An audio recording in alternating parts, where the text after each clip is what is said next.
India and its subsidiary Air India Express are all involved in one of the world's largest evacuation operations from last week. Air India and Air India Express are operating 64 flights in 7 days to bring back 14,800 stranded Indians from 12 countries, and the Indian Navy deployed 2 ships for the same mission. India has been under a lockdown since March 25th to curb the spread of the coronavirus, and it will continue until May 17th.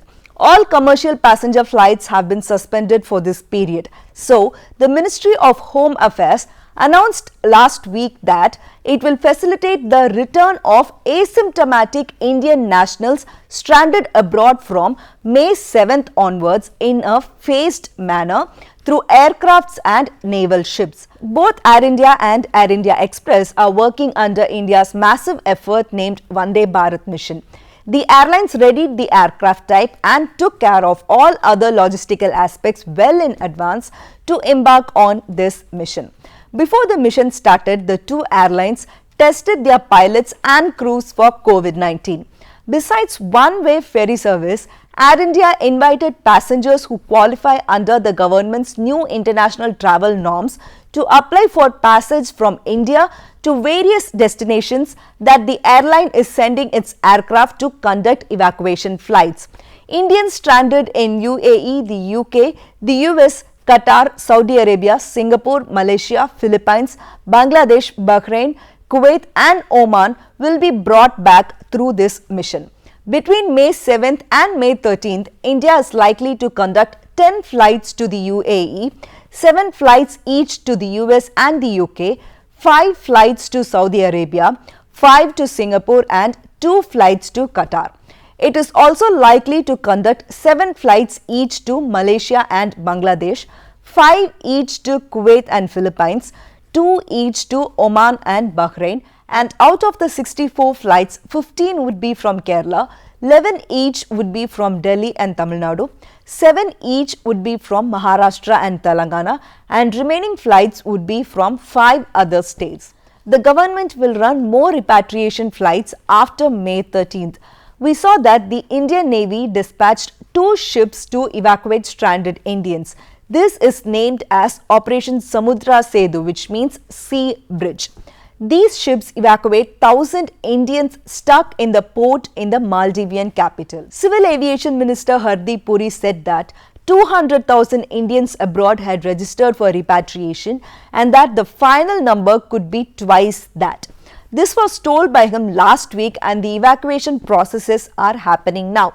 Indians who want to return are expected to pay for their tickets, and the prices will vary based on the port of departure, and the passengers will be able to board only if they are not showing any symptoms of COVID-19.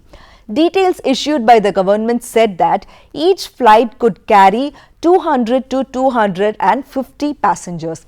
The crew will be in protective gear, while all passengers will have to wear masks and follow social distancing norms and other health protocols. Anyone who shows symptoms during the flight will be moved to an isolation zone in the aircraft. The passengers will also be subject to extensive screening when they return and will then be quarantined for at least 14 days. States are preparing quarantine beds in hospitals and temporary care homes. Officials told that the elderly, pregnant women, those who require medical attention and those who are stranded in difficult situations will get first preference to board the flights. The immediate focus of the mission will be to bring back Indians from the Gulf countries in the neighborhood as well as from the US and the UK and Singapore.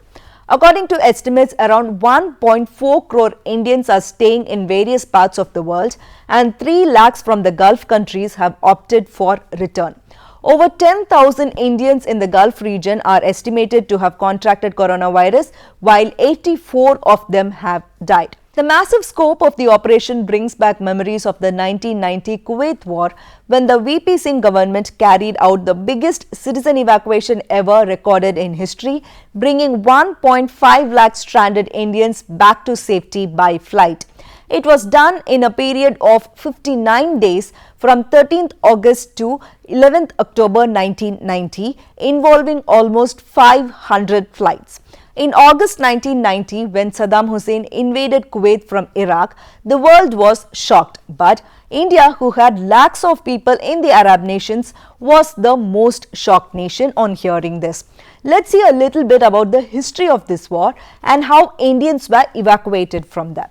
After the Iran-Iraq war ended in a ceasefire truce ordered by the UN in 1988, Iraq under Saddam Hussein was in deep debt. Hussein was angry with the Arab nations for refusing to write off its loans and claimed in a public address that the Arab countries were intentionally keeping the crude oil prices low. Iraq wanted Arab countries to reduce its crude output so that oil prices will be increased on international markets, which in return would help Iraq raise more money to clear the debt. Soon, it launched an attack on oil-rich Kuwait, over which Iraq had maintained long-running territorial claims.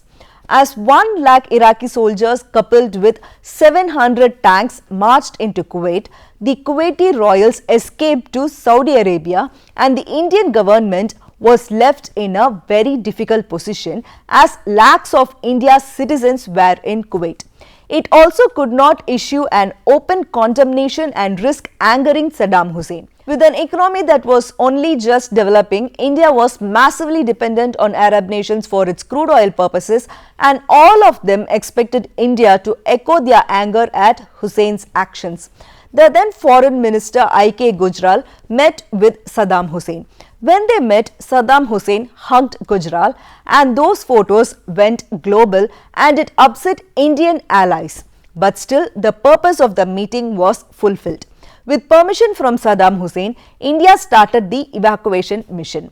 There was a lot of expected anger among Indian expats over the delay in evacuation when Gujral landed in Kuwait. At the place where the Indians had assembled, there was no stage or podium or even a raised platform. So, Gujral stepped onto a chair and climbed onto the bonnet of a jeep and started talking to people. The people who were assembled there were really angry and remained hostile even after the minister started to speak. But in less than 3 minutes, Gujral made them shout Bharat Mata Ki Jai. They explained that necessary steps were being taken and evacuation would start very soon. At first, military transport was planned to be used, but receiving airspace clearances was an issue. Then they settled on civilian aircrafts and the Indian citizens were transported from Kuwait through Iraq and to the borders of Jordan. The airlift was taking place from Amman airport in Jordan. Over a period of 59 days from August 13th to October 11th, 1990, 1,70,000 Indian citizens were airlifted from Kuwait. Now let's see some of the photos taken during the 1990 evacuation process.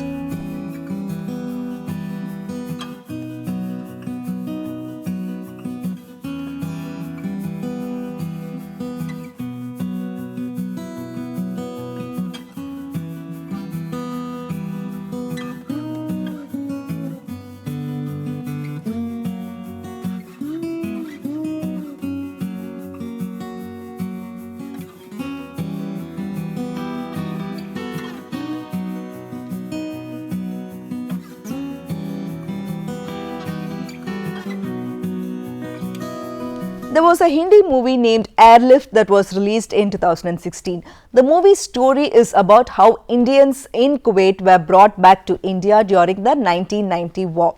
Airlift has one of Akshay Kumar's best performances along with other casts.